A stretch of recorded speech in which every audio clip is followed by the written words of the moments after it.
that we wanted to make a high interaction honeypot that looked realistic, like a factory that would do and make products if we wanted it to. By high interaction honeypot, we're talking about the ability for not only just to receive data, but you can actually go into it.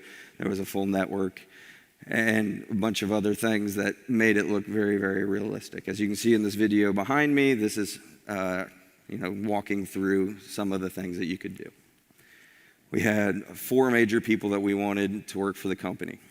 We needed an engineer, somebody who's a business planner, because we wanted if you really looked at this company, you would find that this person you wouldn't believe that this person didn't actually exist.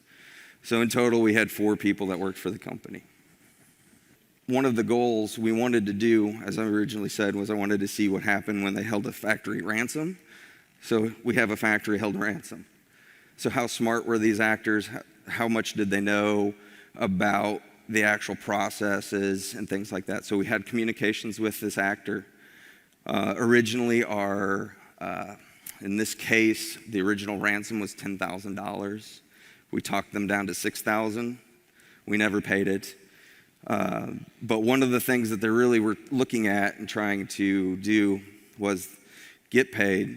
So they really would offer us to do one file for free to show us that their process worked.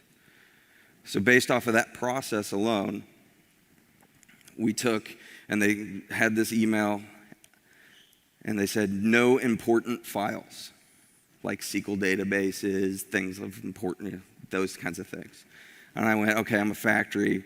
One of the most important files I have is my logic files, my backup of my logic files. So I sent them the Omron project file to see if they would decrypt it. They decrypted it, sent it back, and asked for money. So that showed me right there that we're not dealing with somebody who knew exactly what they really had.